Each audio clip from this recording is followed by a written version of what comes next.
In later years, when new coin generation is a small percentage of the existing supply, the market price will dictate the cost of production more than the other way around. Satoshi Nakamoto.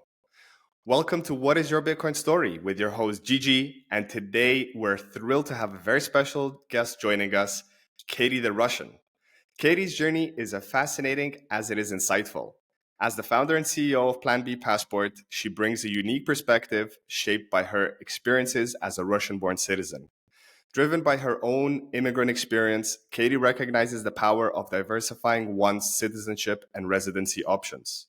Her expertise lies in helping individuals navigate the complexities of international laws and regulations to safeguard their families, protect assets, and overbearing governments, and unlock new avenues for freedom and mobility. Katie's insights have earned her recognition in numerous mainstream news outlets, where she shares her expertise on achieving greater level of safety, security, and personal sovereignty. In today's episode, we delve into Katie's Bitcoin story and uncover the valuable lessons and perspectives she brings to the table. Welcome to the show, Katie. Thank you so much. Thank you. Really happy to be here. Likewise, it's as of the record, we have a lot of things related. So it was meant to be to have you on the show today. And thanks so much for taking the time from your busy schedule. Absolutely. So Katie, let's jump right into the rabbit hole. How did you discover Bitcoin, and how did your journey begin? So, of course, it's always some coincidences that led me to be in the right place at the right time. But also, I think that I was kind of predisposed to be a Bitcoiner. I just needed to learn about it more. Just like you mentioned, as a Russian born citizen, I've seen multiple hyperinflations in my lifetime.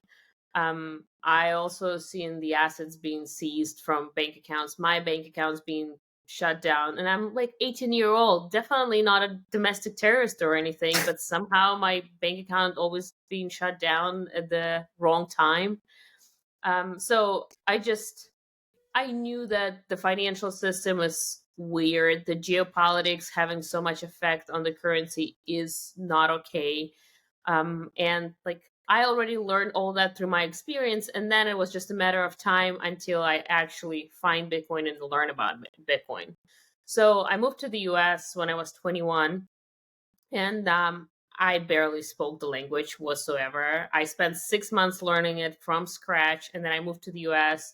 And I really did not want to be an immigrant for the rest of my life, because I've seen those people who's been in the US for 15 years, don't speak the language, still struggling to schedule a doctor appointment. I was like, this is not me. I'm not okay with that. So I started to expose myself to local English native speakers as much as I could. And as a new person in the country, I don't have much friends, I don't have relatives.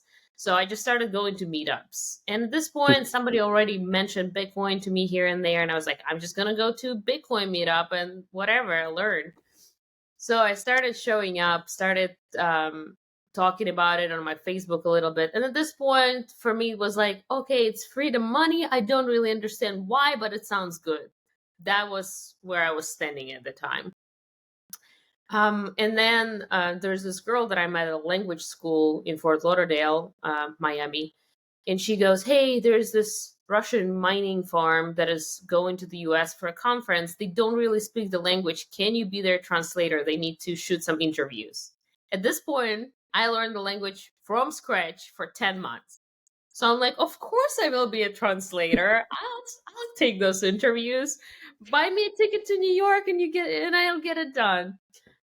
So that's how I got to my first conference, and that was like very much a shitcoin conference. But somehow I just had the right idea to find the person that sounds the most reasonable to me and ask for advice on how to learn about it. And I was like, dude, recommend me books, articles, whatever. And he goes, well, Mastering Bitcoin by Antonopoulos. And at the time, that was truly the best book. I still think it's For really sure. good book. Highly technical. And for somebody who doesn't speak the language and has nothing to do with computer science whatsoever, like this book was really way too far for me. But I was 21 year old. I was just in college, so like learning hard things was on a day-to-day basis was absolutely normal to me. So I would just spend nights and nights translating, mastering Bitcoin, and at some point much later it all clicked, and I realized how it works, why it's that valuable, what are the principles behind Bitcoin, and how it all fits into my whole idea of freedom. And that's how I became Bitcoiner. Amazing. You made it sound like a very swift story, yet I felt there was a lot of struggles, especially as you said, learning the language and and reading mastering Bitcoin with all the technicals and not being a computer scientist.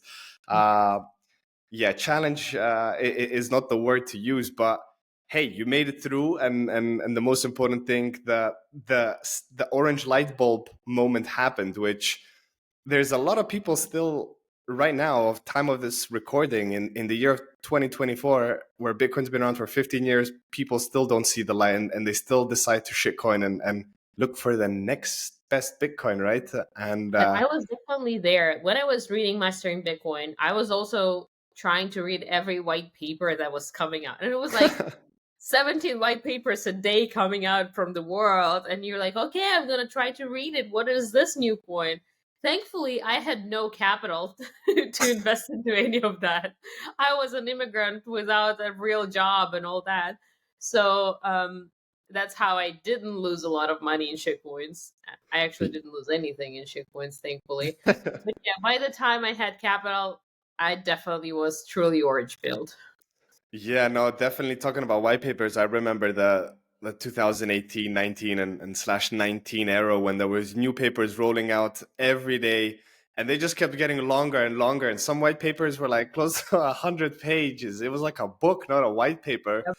And then you're kind of sitting there looking at the Bitcoin white paper, like Satoshi wrote this masterpiece on 10 pages, and then you Yeah. have this fluff for like 100 pages that that doesn't say nothing. Like, yeah, I guess as Steve Jobs famously said, like any idiot can make something complicated, but only a genius can make something simple. And I guess Satoshi stands by those words, where the simplicity of what's outlined in the Bitcoin white paper. And usually when people tell me, kind of, I don't like, what is Bitcoin? I don't get it. The first like resource I point them to, I go, just read those 10 pages. It might not make a lot of sense, but the gears will start moving in your brain, hopefully. Yep. So yeah, it's I can relate to your experience with that. And fortunately, you didn't have any money to invest into the shitcoiners, so you didn't lose anything, right? So it's like it was fortunate in that sense.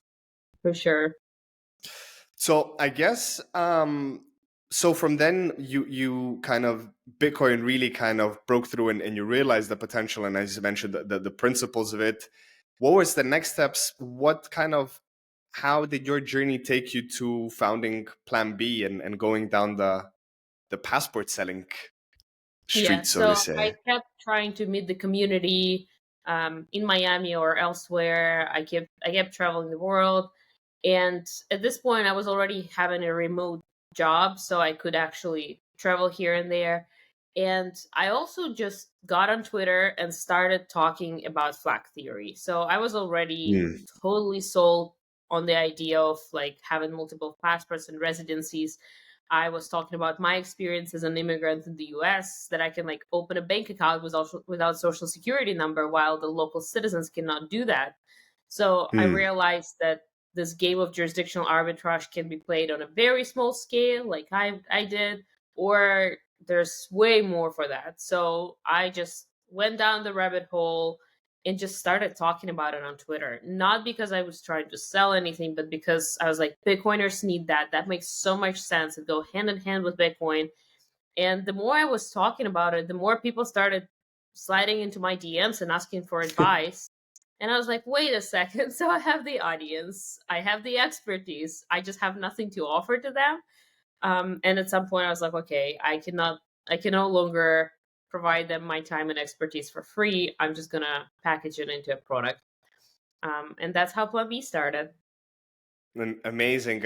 What I love like what you just explained was kind of, finding a solution for a problem, building the audience, and then going, you know what, I'll sell something to these guys that need the solution. Where the usual business today is, oh, let me create this fancy website, let me trademark a name, buy all this stuff, and then it's like, let me test out if I can sell my product or service, which in most cases doesn't go anywhere. So one non-Bitcoin life lesson the listeners can take away from here is, just work on solutions for problems, and build a community around it. And if people respond to it, there you go, you have your business. And if not, you didn't lose any money. You can still carry on with what you're passionate about. So I love that.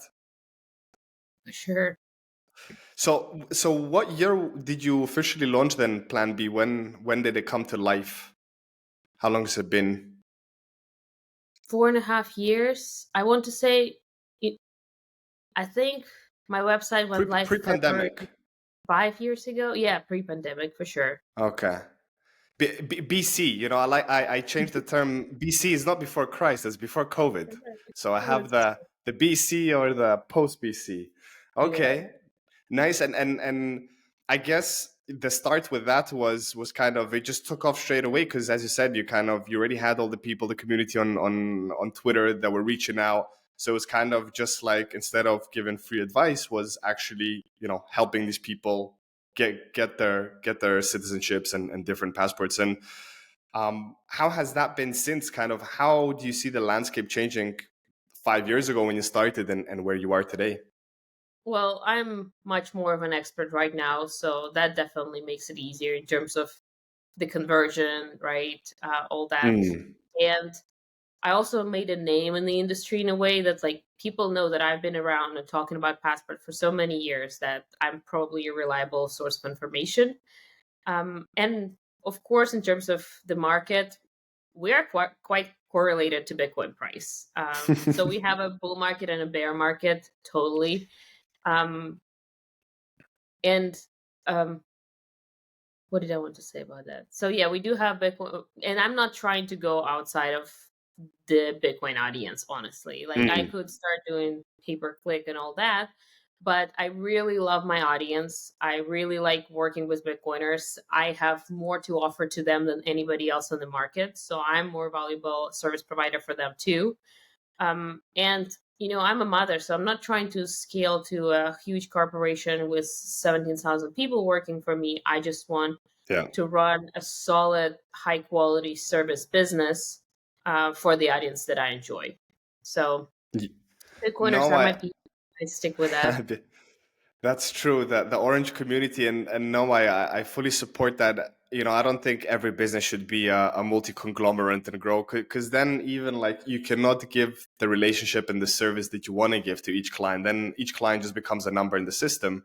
But especially in your case, kind of, dealing with passports and citizenships, it's not selling hotcakes. It's not like, oh, here you go, next please. It's much more hands-on. And I guess each client of yours has different circumstances, has different goals, has different things. And it's a difference if it's a nomad, 21-year-old nomad, or someone in their 50s with a family of five, Six right? kids, There's a yeah, lot of different scenarios.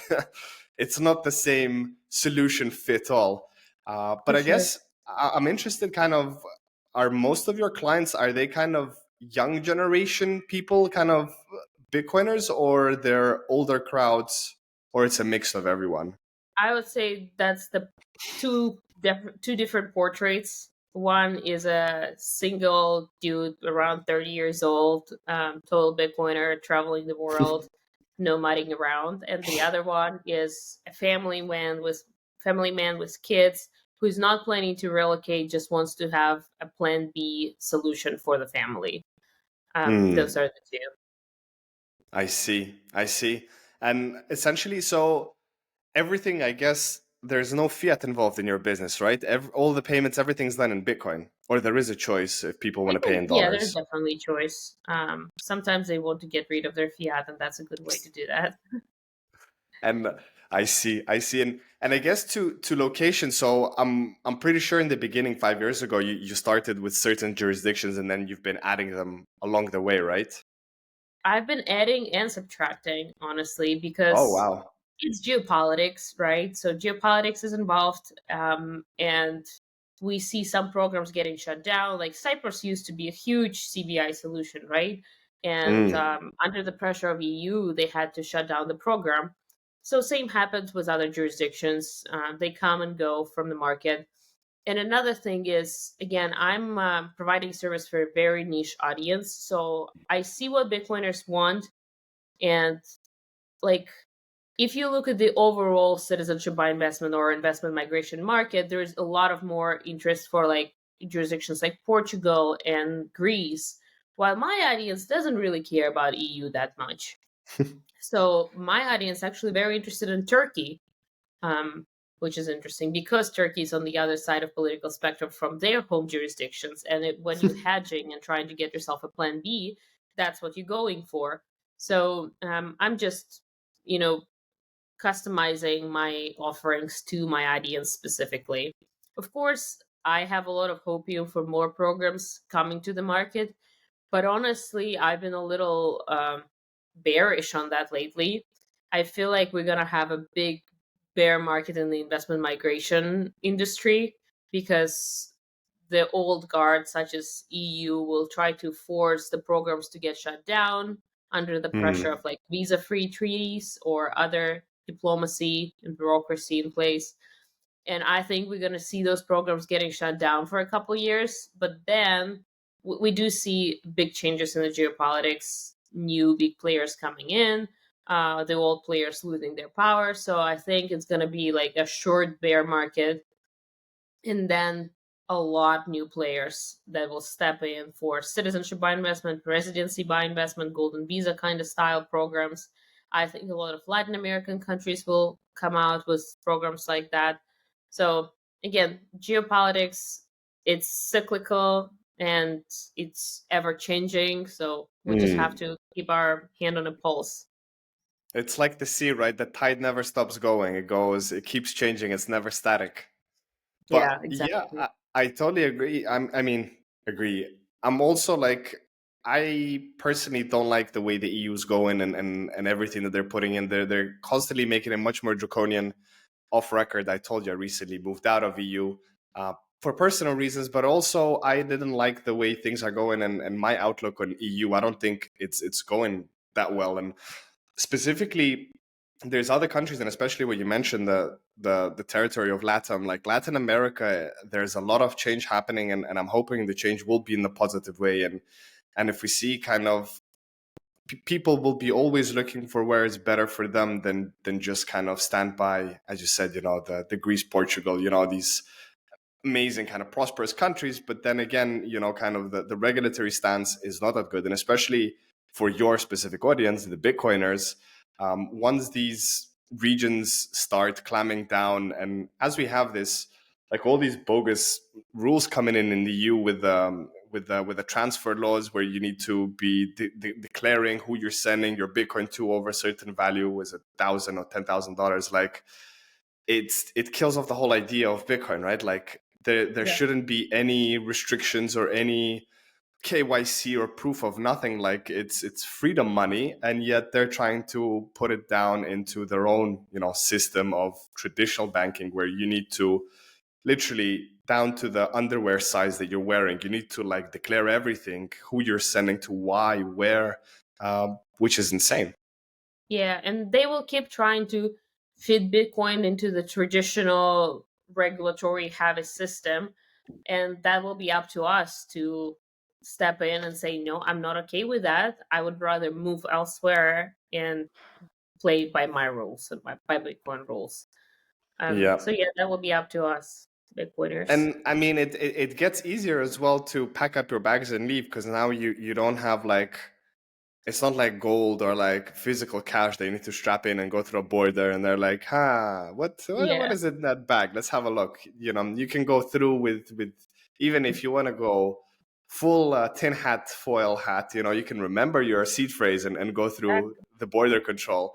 And that's it. And I guess with the freedom of movement, we will see a lot of migration. Well, migration is already happening, and not even in the Bitcoin sense. Like if we look for the last like decade, in 10 years, like how much migration's been happening from African countries, from Middle East, from everywhere. Like people are just escaping, going, unfortunately, thinking they're going to go to a better place for a better future. But in some cases, they end up, like we also see the migration in the US, which is insane with the Biden administration, which essentially the border is just open. Like there's tens of thousands of people from all over the world, from Asia, Africa, Latin America, Europe, everywhere, just coming through like it's a football game. Like it's crazy. And I don't know, like this administration seems like they don't really care. They're all about fighting for other countries' democracies and I don't know, and focusing Let on me their spread CPI the levels. democracy. Let me force that democracy onto you. That's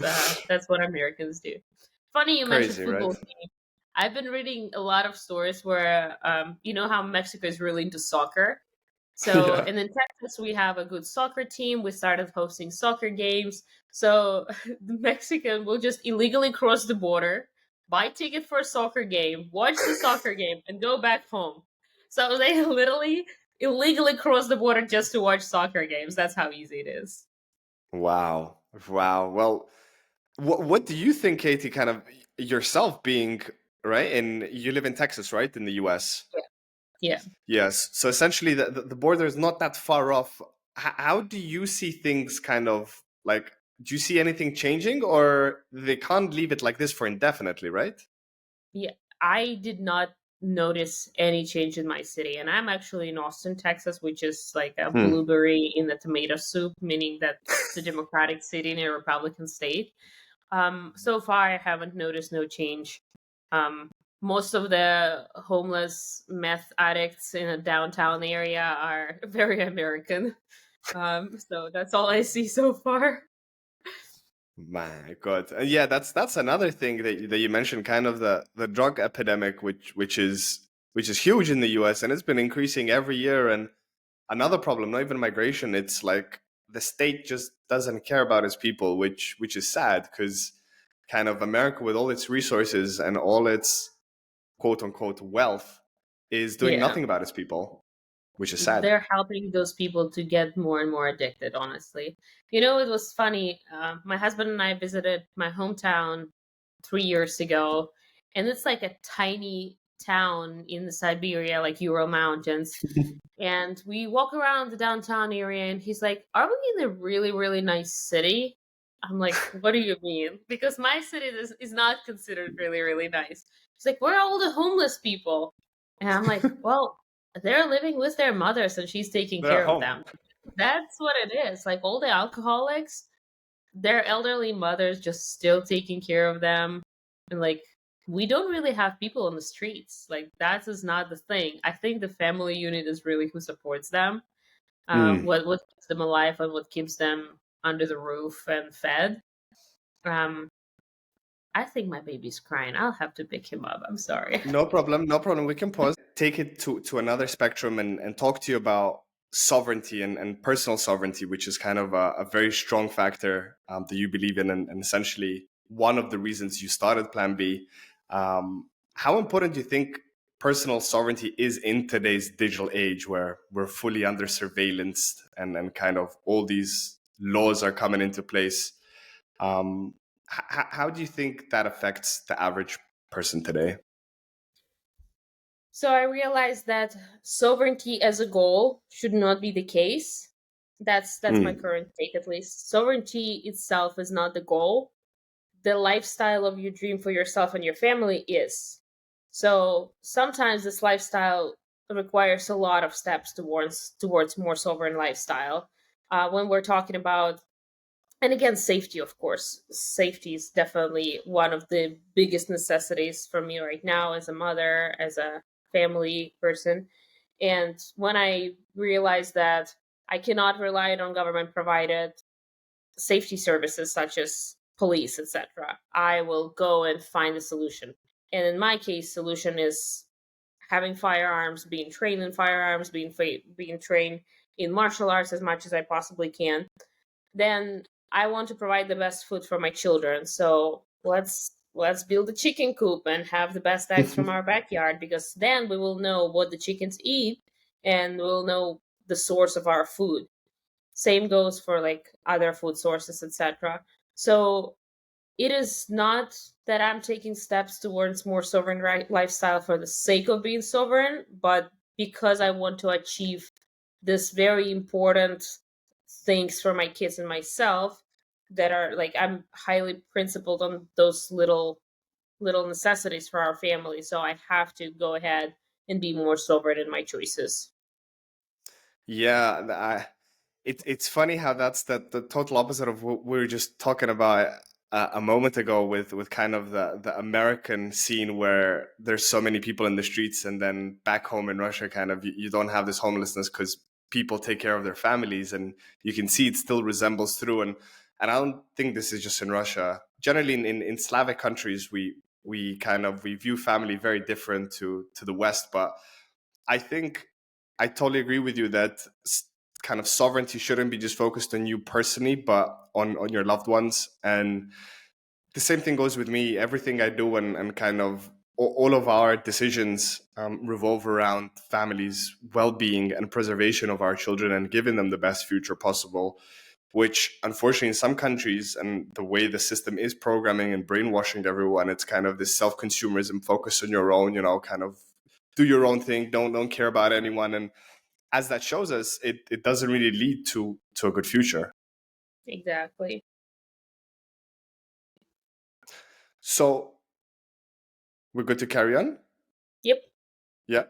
So now I guess maybe just a few more things about Plan B, which I find really interesting and kind of want to share more with the audience. So I guess you have a small team around you, right? You don't do everything yourself, correct? Yeah, we're currently a team of five. Interestingly enough, we're all girls, and we are in four different countries. Wow. Spread out, I guess, in different continents, no? Or Yes, some of us are. Some of us on. Well, obviously, two of us in the U.S., one in the Caribbean island, one in Serbia, and one in Russia. So, oh, yeah. nice. Amazing. Amazing. And I guess, as you said, your personal views on we're gonna go through this bearish stance now with kind of the demand on migration, but then things are gonna take off. Um, in like from the latest kind of stances in people's interest, especially I would say the first category of the younger nomads, the 30-year-olds. What were some of the kind of what are the more popular jurisdictions? Is personally I want to ask, is El Salvador up there as the number one for the Bitcoiners, or there's So El other better Salvador options? currently has two programs for that are suitable for Bitcoiners. Number one is $1 million passport, where you just donate $1 million, get a passport in less than 2 months, honestly, in some Oh senses. wow. In some senses. And then another program is just showing your financial solvency, which means if you make more than $1,200 outside of El Salvador, you can come and live here on digital nomad visa. It is not a permanent solution. It will get you to the passport later on if you can spend 5 years in the country, but that's Hmm. like a living solution, like a residency solution, right?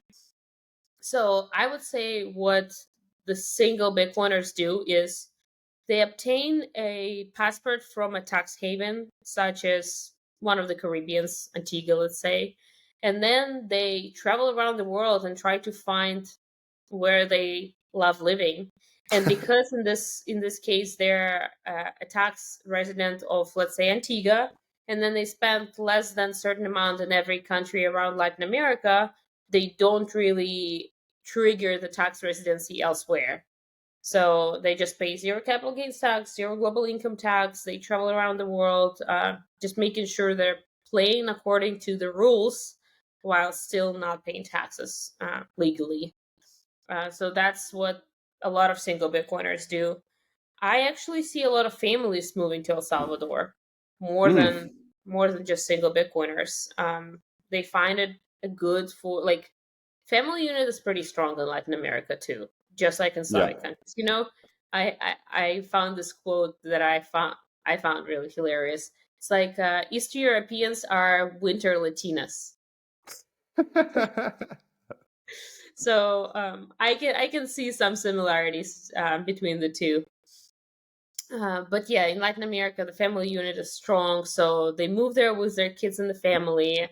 Um, they live in a good climate, not overly populated, um, not dirty cities, etc.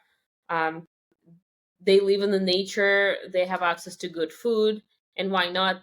Because this country also really supports our vision on Bitcoin. So that's what I've been noticing. Well, that's amazing. It's yeah, definitely. As I mentioned, I've recently migrated, but kind of I'm always looking, what's next in the future. And then El Salvador, personally, being a father of two small daughters, it's always kind of interesting. What would be the next place? And I'm still yet to go to El Salvador. I was planning to go to adopting Bitcoin this year, but for the halving party, but that didn't work out. But next year possibly, and I would actually like to go with the whole girl pack. Yeah. Take my whole family, experience it that way than just going solo, because that's always different. And I wanted to ask, I guess you visited El Salvador yourself, correct? So Or the no? day before El Salvador announced that Bitcoin is now legal tender, I found out that I was pregnant with my first. And Ah, then I was just constantly pregnant and breastfeeding and being very conservative with my travel. So we are yet to visit, but we are planning a family trip soon. amazing. So I guess I was going to ask you, how did you find it there, but we'll leave that for a future episode. Yeah. But in a sense, then I wanted to ask. So, what are kind of some advice that you could share to people that are looking for, kind of for this flag solutions in the Bitcoin space? What's a good way to start? Because it can So be the daunting to some of them. framework that I always talk about. Oh, sorry, you froze for a second. Yep. So the No, framework I'm that I here. I'm always here. share is that first understand your attack vectors and your threats, right? Flag theory is a Mm, security model. So just like with your Bitcoin security model, you understand what are the most likely issues that I might have. Do I like with Bitcoin? Let's say I travel a lot, so I cannot like bury seed plate somewhere in my backyard or something like this. So I need to find a travel friendly solution. Same goes for your security model for flag theory. So am I a single dude? Do I have a family? What do I try to do? What are my attack vectors? Do I have a business that is like my current jurisdiction is not regulatory friendly for? Do I need a better tax solution? Do I just want better education for my kids? Like all these things play into your decisions regarding the flags that you want to plan. Then on top of it, you also need to know what programs are available, of course. That's where we come into place. And then there are flags for every wallet, right? So there are cheaper solution, more expensive solution, and depending on your personal preferences too, we will build out the plan of like, okay, this is the first step that you should take. Get a second citizenship here. That will just like that. That's the that's the real hedge.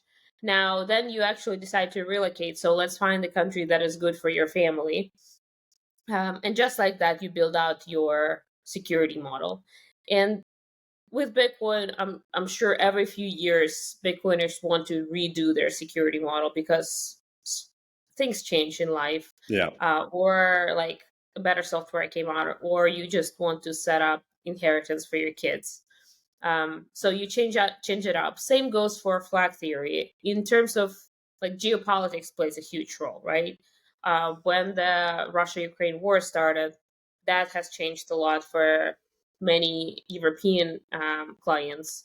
They wanted to hedge against that, and just like every little thing in geopolitics plays a big role because we're talking about citizenship, countries, residencies, where you actually live.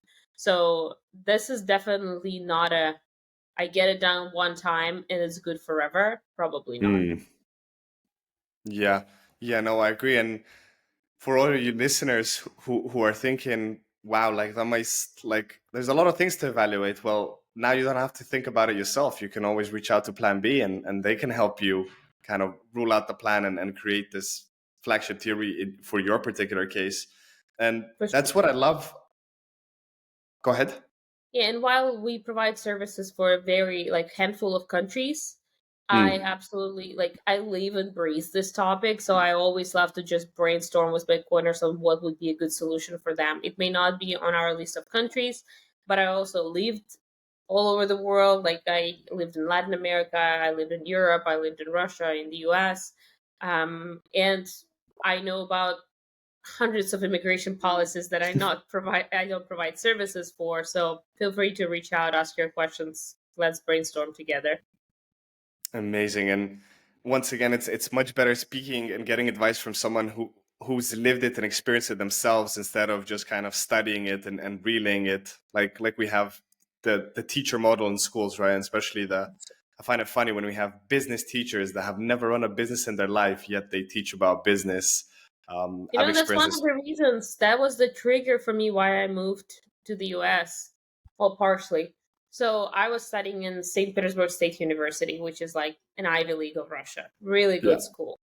And then after 2 years there, I won a national championship for my university. I was straight A student on my second year, so they were supposed to give me a full scholarship. And I come back in September, and they're like, "We forgot to include you in the quota."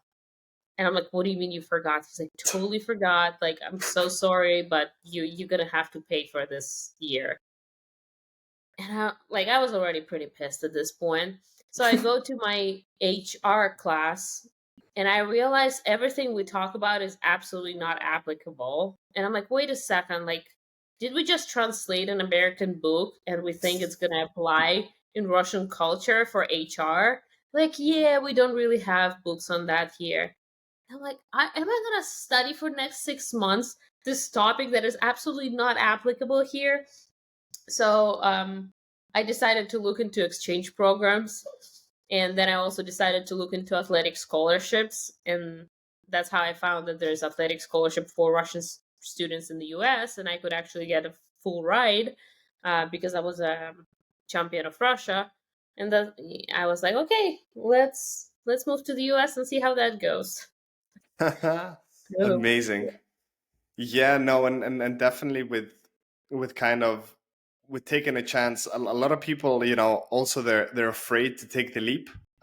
Which in your case, you were looking for that chance instead of kind of being afraid for it. And everything for like what I get from the different people that we have on the show and the guests is kind of take your chances. Like these chances come and go. They're not always going to be standing and waiting for you to pull the trigger. Just go for it. And the amazing thing now, going back to the main topic of Bitcoin, is that how many things are possible out of this beautiful open source protocol, where if there would be no Bitcoin, there would be no plan B today.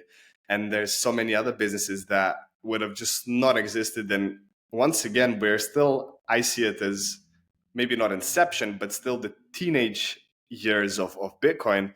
If we look at it compared to a human, a 15-year-old, we're not expecting him to drive a car and be an adult, right? It's still discovering itself and Yep. shaping what it's going to be.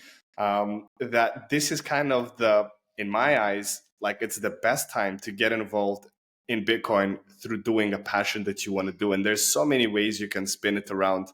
I'm definitely not talking about, inscribing NFTs on the Bitcoin blockchain. I'm Yeah. talking about actual doing real use cases. And 15 years ago, if someone would have told me, in the future, there's going to be a profession where you can be sitting in front of your computer and recording yourself on this website called YouTube and be making, X amount of hundreds of thousands or in some cases millions of dollars of revenue, I would have said you're crazy, like who would be sitting there and watching it? But there you are, like here we are, like influencers, a true uh, profession. And then I think, in the next 5, 10 years, 15, what is going to be possible with all the possibilities that Bitcoin is showing us. And I think the kind of Bitcoin as this layer one, and as we see now, well, not now, for 6, 7 years now with Lightning as a layer two, there's going to be multiple layers like an onion that are going to be built on top of Bitcoin, which are all going to be seamlessly integrated. And that's the beautiful thing, where once you start working on your own project in Bitcoin, it doesn't feel like work. And I'm sure, Katie, you as well, kind of everything that you do and the interactions with clients, it's not like it's work. Yeah, okay, it is work and Absolutely. you I charge for it, cannot but quit. you love it. Yeah, I'm like on maternity leave. and all I want to do in my free time is work, just because I really love that. And you mentioned how, like, there's this huge audience in Bitcoin that has found an alternative for a financial system, and now they want an alternative for everything else, right? So we are Yeah. hungry for those solutions, for like alternatives for schooling, alternatives for health industry, and like come in and build it, and you have the audience. Yeah, and don't be afraid to break something because you're so early on. There is no guide, there is no book on how to do it. Be that person, do it, and then write the book for other generations to have a tip on how to do it. And as we've seen in the recent couple of years, in the last year and a half, I mean, with the build out of Noster, right, which kind of is also like an off breed of the Bitcoin technology that came through. It's insane how we can decentralize a lot of things, and especially in the personal data factor, where today we are essentially governed by big tech. 2 days ago, we recorded an episode with Eric Hessen, and we were talking about this kind of with Google and Meta and everyone, how they are essentially more powerful than the government. They control everything, what we say, who we can speak to, who we can interact, and at a switch of a button, they can just switch it all off.